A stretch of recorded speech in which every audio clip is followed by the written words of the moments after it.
বন্ধুরা, আজকে আমি ম্যাপ পয়েন্টিং এর চতুর্থ সিরিজের ভিডিও নিয়ে উপস্থিত হলাম। এখানে অলরেডি তিনটে সিরিজের ভিডিওতে আমি তোমাদেরকে ভারতের প্রাকৃতিক এবং অর্থনৈতিক পরিবেশ থেকে যা যা পয়েন্টিং ছিল দেখিয়েছি।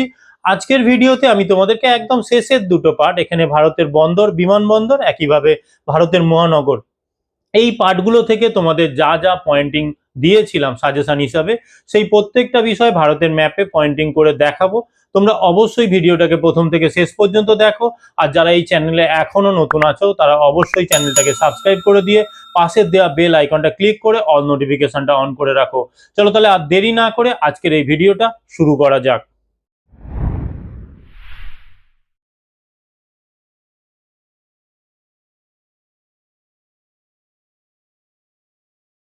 মাস্টার ক্লাসের 4 নম্বর ভিডিও। এখানে আমরা ম্যাপ পয়েন্টিং সংক্রান্ত অলরেডি পরপর তিনটে ভিডিও দেখেছি, যে ভিডিওগুলোতে আমাদের টোটাল যা টপিক ছিল বেশিরভাগটা আমরা কভার করে নিয়েছি। এখানে বাকি আছে শুধুমাত্র আমাদের এখানে ভারতের বন্দর, বিমানবন্দর আর একইভাবে ভারতের মহানগর। আর এখানে দেখো, ভারতের জনসংখ্যা পাঠ থেকে বিগত কোনো বছরেই কোনো কোশ্চেন আসেনি, সেই হিসাবে এখানে এই পার্ট দুটো দেখে রাখতে পারো, যদি কোনোভাবে আসতে পারে। তার বাইরে এখানে আলাদা করে এটার জন্য পয়েন্টিং প্র্যাকটিস করার কিছু দরকার নেই। এখানে ভারতের সর্বাধিক জনঘনত্বপূর্ণ অঞ্চল আর ভারতের জনবিরল অঞ্চল, এই দুটো বিষয় জাস্ট দেখে রাখলেই হবে। তাহলে এখানে আমরা অলরেডি আলোচনা করেছি আমাদের এখানে বিভাগ, এখানে চয়ে আমাদের এই ম্যাপ পয়েন্টিং এসে থাকে, যেটা নিয়ে আলোচনা আমার তিনটে ভিডিওতে হয়েছে। আজকে আমরা পরপর স্টেপ বাই স্টেপ দেখে নেব। এখানে যে যে আমরা সাজেশনটা দিয়েছিলাম সেখানে পয়েন্টিং গুলো কোথায় কি করতে হবে। দেখো, একদম প্রথম আমরা চলে যাব ভারতের বন্দর ও বিমানবন্দর এই পার্টে। তাহলে আমরা এখানে 6.9 লিখে দেব।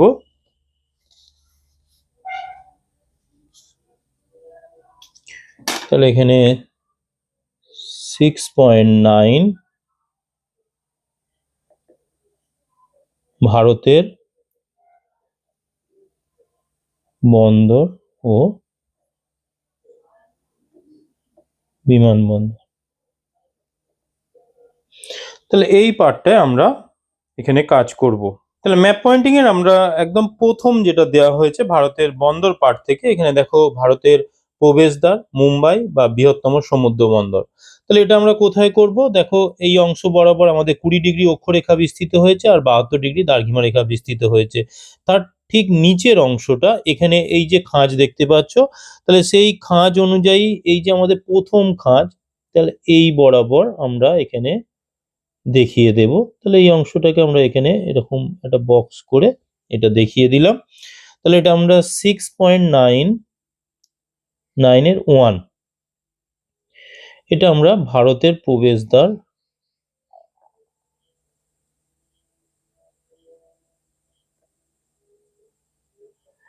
তাহলে এইটুকুই আমরা লিখে দিলাম, বাদ বাকি এখানে তোমরা লেখা দেখতে পাচ্ছ মুম্বাই বা বৃহত্তম সমুদ্র বন্দর। তাহলে এটা আমরা এখানে মুম্বাইটাকে লিখে দিচ্ছি।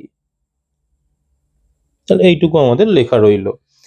এরপরে আমাদের দ্বিতীয় পয়েন্টিং আছে দক্ষিণ ভারতের বৃহত্তম সমুদ্র বন্দর বা চেন্নাই।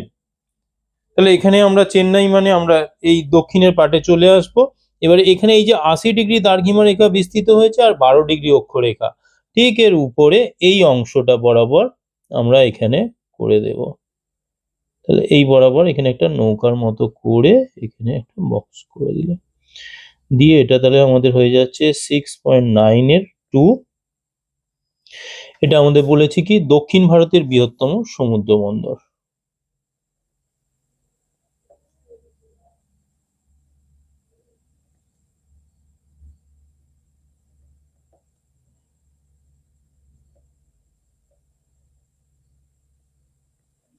ব্যাকেট এটা চেন্নাই।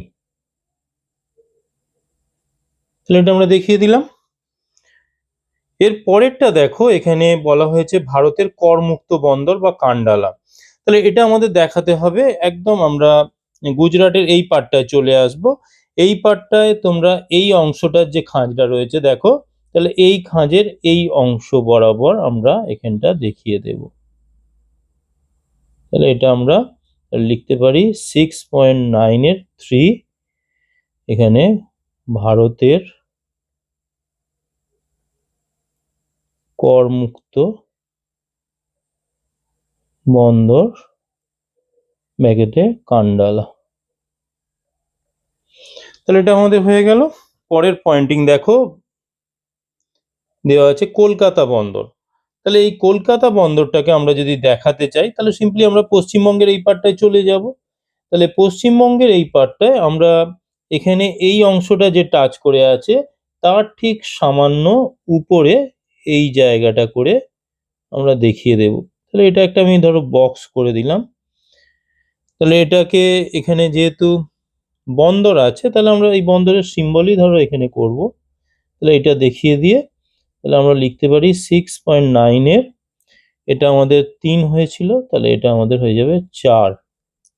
এটা কলকাতা বন্দর। তাহলে এই অংশটা আমরা দেখিয়ে দিলাম। এরপরে আছে দেখো হলদিয়া বন্দর। তাহলে হলদিয়া বন্দর দেখাতে গেলে তাহলে আমাদের এই পার্টটায় চলে আসতে হবে। তাহলে এই অংশটাকে আমরা এখানে দেখিয়ে দেব।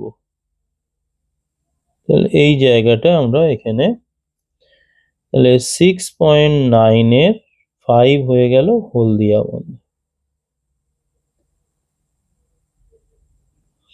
তাহলে এই হলো। এর পরেরটা দেখো এখানে দেওয়া আছে আরব সাগরের রানী বা কোচি। তাহলে এর জন্য আমাদেরকে এই দক্ষিণ ভারতের এই অংশটায় চলে আসতে হবে। তাহলে এখানে আমাদের এই জায়গাটা ঠিক এইটা আর এই অংশটা এর মাঝামাঝি ধরে নিতে পারো। তাহলে এই মাঝামাঝি জায়গাটা আমরা এখানে এটা দিয়ে দিলাম। তাহলে 6.9 এর এখানে 5 হয়েছিল, এটা 6। তাহলে এখানে আমাদের এটা লিখলাম আরব সাগরের রানী বা কোচি।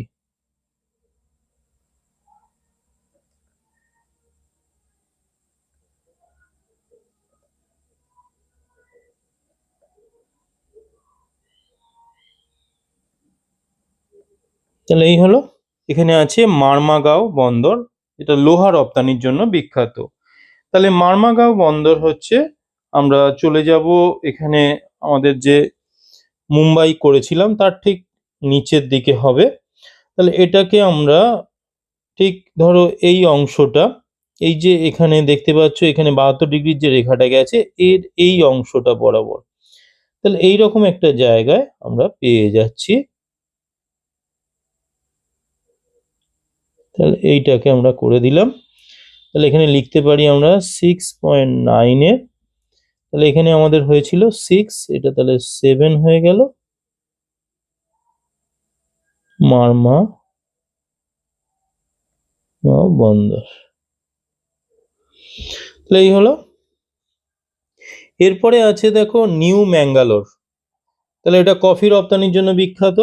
ঠিক তার নিচে অর্থাৎ এই অংশটা আর এইটার ঠিক মিডিল হচ্ছে এখানে। তাহলে আমরা এই জায়গাটা করে দিলাম। তাহলে 6.9 এর 8 হচ্ছে নিউ ম্যাঙ্গালোর। তাহলে এটা আমরা করে দিলাম। এরপরে আমরা পরেরটা দেখে নেব। পরেরটা আমাদের কি আছে দেখো না, তুতিকোরিন, ভারতের গভীর সমুদ্র বন্দর। এর জন্য আমরা দক্ষিণ ভারতের এই দিকের পাটটায় চলে আসব। তাহলে এখানে এই যে খাঁজটা আছে তাহলে এই খাঁজ বরাবর আমরা এখানটা দেখিয়ে দেব। তাহলে এখানে এই অংশ বরাবর, তাহলে এখানে লিখতে পারি আমরা 6.9 এর, এটা 8 ছিল, এটা 9 হয়ে গেল। তাহলে এখানে আমাদের এটা হবে তুতিকোরিন।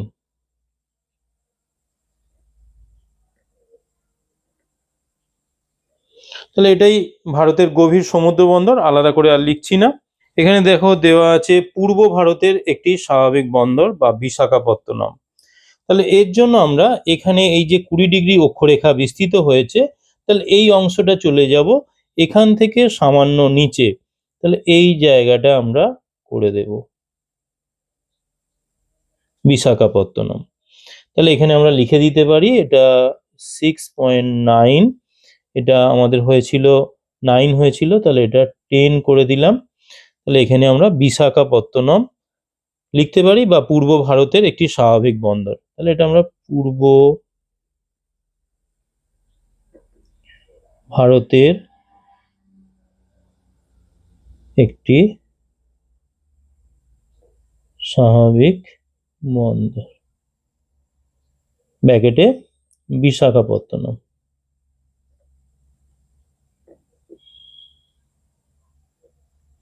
তাহলে এই হয়ে গেল। এবারে 6.9 এখানে আমাদের 10 নম্বর হয়ে গেছে। এর পরেরটা আমরা দেখব পশ্চিম ভারতের একটি স্বাভাবিক বন্দর। তাহলে পশ্চিম ভারতের একটি স্বাভাবিক বন্দর মানে হচ্ছে আমাদের মুম্বাই। তাহলে এটাই আমাদের এখানে, এটা 6.9 1 হয়েছিল যেমন, তাহলে এটাকে আমরা একইভাবে 6.9 11, তাহলে এটাও আমরা এখানে করে দেব। তাহলে এটাই আমাদের একই এতে হয়ে যাবে। এটা আর আমি আলাদা করে লিখছি না, তোমরা বুঝে নিলে। তাহলে আমাদের এখানে যদি পশ্চিম ভারতের একটি স্বাভাবিক বন্দর বলে, তাহলে আমরা এই মুম্বাইটাকেই দেখাবো। তাহলে এই হয়ে গেল। এরপরে আমাদের পরেরটা কি আছে দেখো, না আমাদের পূর্ব উপকূলের একটি কৃত্রিম পোতাশ্রয়যুক্ত বন্দর। তাহলে সেখানে আমরা হলদিয়াটাকে করে দিতে পারি। তাহলে এখানে আমাদের দেখো এই অংশ বরাবর আমাদের এটা হচ্ছে, তাহলে এখানে পূর্ব উপকূলের কৃত্রিম পোতাশ্রয়যুক্ত বন্দর। তাহলে এখানে এটা আমাদের আগেরটা হয়েছিল 11, এটা তাহলে এর পাশাপাশি এটা 6.9 12 এটা আমাদের হয়ে যাবে। তাহলে একই এটা আমরা দেখিয়ে দিতে পারি। এরপরে আমরা চলে আসব এরপরে ভারতের আধুনিকতম বা প্রযুক্তি বা হাইটেক বন্দর বা জওহরলাল নেহেরু বন্দর। তাহলে এই পার্টটার জন্য আমরা চলে যাব এখানে মুম্বাইয়ের এই অংশটার থেকে সামান্য নিচে আমরা এই জায়গাটাকে দেখিয়ে দেব। তাহলে এই অংশটাকে আমরা দেখিয়ে দেব। তাহলে এটা আমাদের 6.9 এটা 12 ছিল, তাহলে এটা 13 আমাদের এখানে লিখব। তাহলে ভারতের আধুনিকতম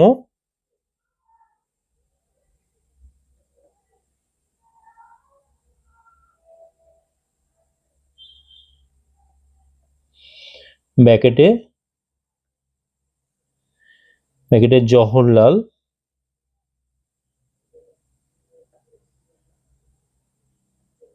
নেহেরু। তাহলে এই হয়ে গেল আমাদের। এরপরে পরেরটা দেখো, নেতাজি সুভাষচন্দ্র বসু আন্তর্জাতিক বিমানবন্দর বা কলকাতা। তাহলে এই কলকাতা বন্দর যেখানে দেখিয়েছি আমরা, ঠিক ওর পাশেই একটা জায়গায় আমরা এখানে দেখিয়ে দেব। ঠিক এর উপরটা করে এই জায়গাটা আমি করে দিচ্ছি। তাহলে এটা 6.9 এটা 13 হয়েছিল, তাহলে এটা আমাদের 14 হয়ে গেল। তাহলে এটা আমরা লিখতে পারি নেতাজি সুভাষচন্দ্র বসু আন্তর্জাতিক বিমানবন্দর। এই হয়ে গেল আমাদের। এরপরে দেখো পরেরটা আছে ভারতের বৃহত্তম আন্তর্জাতিক বিমানবন্দর বা দিল্লি। তাহলে এর জন্য আমরা এখানে এই পার্টটায় চলে আসবো আমরা। তাহলে এখানে সিম্পলি আমরা এই জায়গাটা, তোমরা দেখো এখানে এই যে 28 ডিগ্রি অক্ষরেখাটা বিস্তৃত হয়েছে, তাহলে আর এদিকে আমার এখানে 72 আছে আর এদিকে 80 আছে, ঠিক দুটোর মাঝামাঝি এইরকম একটা জায়গায় এটা উঁচু করে আমরা এই জায়গাটা করে দিলাম। এটা 6.9 এটা আমার 14 হয়েছিল, এটা 15, এটা আমরা করে দিচ্ছি এখানে ভারতের বৃহত্তম আন্তর্জাতিক বিমানবন্দর। ভারতের বৃহত্তম আন্তর্জাতিক বিমানবন্দর, এটা ব্র্যাকেটে দিল্লি। তাহলে এই হয়ে গেল আমাদের, এটা হর্ষইকারী দিয়ে দেবে, তা দিল্লি হলো। এরপরে আমাদের দক্ষিণ ভারতের একটি আন্তর্জাতিক বিমানবন্দর, এটার জন্য আমরা এখানে চেন্নাইকে দেখিয়ে দেব। তাহলে এই চেন্নাইকে দেখাতে গেলে আমরা সিম্পলি করব কি, না, এখানে যেটা করেছি তার সামান্য উপরে এই জায়গাটা আমি করে দিলাম। তাহলে এটা আমাদের 6.9 এর এখানে 15 ছিল, তাহলে এটা 16। এটা আমি চেন্নাই লিখে দিলাম, বা এটা আমাদের দক্ষিণ ভারতের আন্তর্জাতিক বিমানবন্দর। তাহলে এই হলে আমাদের এই পার্টটা থেকে, মানে 6.9 পার্ট থেকে যা যা পয়েন্টিং ছিল আমরা দেখিয়ে দিলাম। এরপরে আমি চলে যাচ্ছি এখানে আমাদের 6.10। তাহলে এই 6.10, তাহলে এখানে ভারতের মহানগর।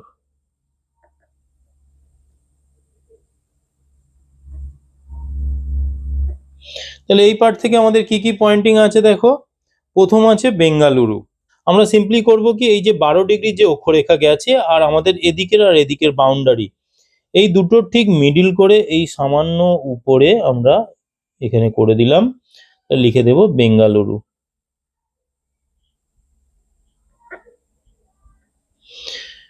এটা ভারতের সিলিকন ভ্যালিও বলতে পারে, তাহলে এখানে দিয়ে দেবে, তাহলে বেঙ্গালুরু আমরা করে দিলাম। এরপরে ভারতের প্রধান প্রশাসনিক কেন্দ্র বা দিল্লি, যেটা অলরেডি আমরা দেখিয়েছি, তাহলে এই জায়গাটা করে আমরা করে দিচ্ছি। তাহলে এটা হচ্ছে আমাদের 6.10 এর 1, আর এইটা আমাদের হয়ে গেল 6.10 এর 2 এনে দিল্লি। এই হলো। এরপরে কি আছে না, পূর্ব ভারতের একটি মহানগর বা কলকাতা। এখানে আমাদের এই জায়গাটা করে করে দিলেই হয়ে যাবে। তাহলে এটা হচ্ছে আমাদের 6.10 এর 3 কলকাতা। এরপরে আছে কি মুম্বাই। তাহলে মুম্বাই হচ্ছে সিম্পলি আমাদের এই খাঁজটায় আমরা এই অংশটায় করে দেব। তাহলে 6.10 এর 4 মুম্বাই করে দিলাম। এরপরে দক্ষিণ ভারতের একটি মহানগর চেন্নাই। তাহলে এটার জন্য আমরা এই অংশটা করে দেব।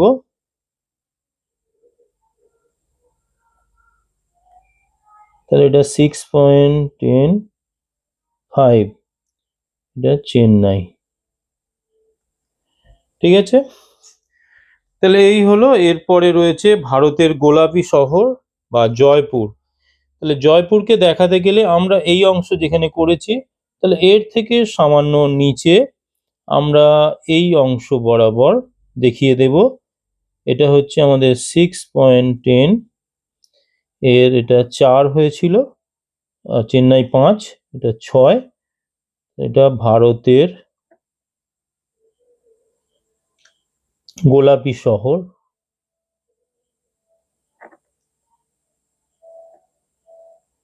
বা জয়পুর। এই হলো। আর শেষেরটা উত্তর ভারতের বৃহত্তম মহানগর, অর্থাৎ আমার এই দিল্লিকেই আমরা দেখিয়ে দেব। তাহলে এখানে 6.10 এর এটা 6 হয়েছিল, এটা 7 হয়ে গেল, এই দিল্লি উত্তর হয়ে যাচ্ছে। তাহলে এই হলে টোটাল আমাদের মোট 4টে সিরিজে আমরা ম্যাপ পয়েন্টিংটাকে কমপ্লিট করে নিলাম। বন্ধুরা, এই ছিল আজকের আমার ভিডিও। এই ভিডিওর মাধ্যমে আমি তোমাদেরকে টোটাল 4টে সিরিজের মাস্টার ক্লাস নিয়ে এলাম, যার মাধ্যমে আমি তোমাদেরকে পুরো ম্যাপ পয়েন্টিং এর সাজেশন যা দিয়েছিলাম তার ভিত্তিতে পয়েন্টিং করে ভারতের ম্যাপে দেখিয়ে দিলাম কোথায় কি ট্রিক্স ফলো করে তোমরা পয়েন্টিং গুলো করবে বা মনে রাখার সহজ উপায় কি, এই প্রত্যেকটা বিষয় এখানে আলোচনা করে দিয়েছি।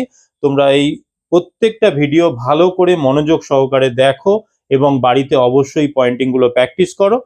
এর পাশাপাশি তোমরা এই জিও ফান্ডা চ্যানেলে যদি এখনো কেউ নতুন হয়ে থাকো, তাহলে অবশ্যই এই চ্যানেলটাকে সাবস্ক্রাইব করে দিয়ে পাশের দেওয়া বেল আইকনটা ক্লিক করে অল নোটিফিকেশনটা অন করে রাখো ভূগোল সংক্রান্ত প্রয়োজনীয় ভিডিও সবার আগে পাওয়ার জন্য। আর ভিডিওটা যদি তোমাদের ভালো লাগে অবশ্যই একটা লাইক করে দাও, বন্ধুদের মধ্যে শেয়ার করো, এবং তোমরা অবশ্যই আরো বেশি বেশি করে এই জিও ফান্ডা চ্যানেলের সঙ্গে যুক্ত হও। চলো আজকের মতো ভিডিওটা এখানে শেষ করছি। Tata, bye bye.